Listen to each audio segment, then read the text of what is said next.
గాంధీ భవన్ లో పీఏసీ సమావేశం ముగిసింది. 6 గ్యారెంటీల అమలుపై నేతలందరూ చర్చించారు. కార్యకర్తలకు ధన్యవాదాలు తెలుపుతూ పీఏసీ తీర్మానం చేశారు. రాబోయే పార్లమెంట్ ఎన్నికలపై చర్చించింది పీఏసీ. సోనియా తెలంగాణ నుంచి పోటీ చేయాలని తీర్మానం చేసినట్టుగా సమాచారం.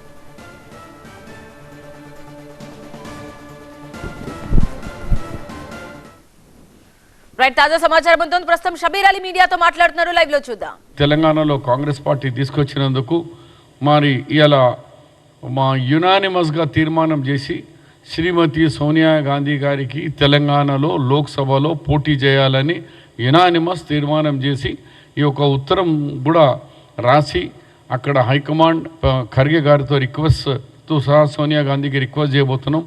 దయచేసి మీరు తెలంగాణలో పార్లమెంట్ ఎలక్షన్ పోటీ చేయండి.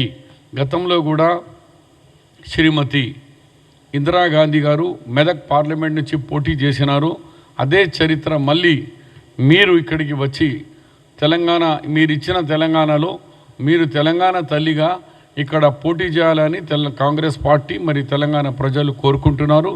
దయచేసి మా విజ్ఞప్తిని మీరు స్వీకరించాలని ఇక్కడికి రావాలని యునానిమస్గా పీఏసీ కమిటీ తీర్మానం చేయడం జరిగింది.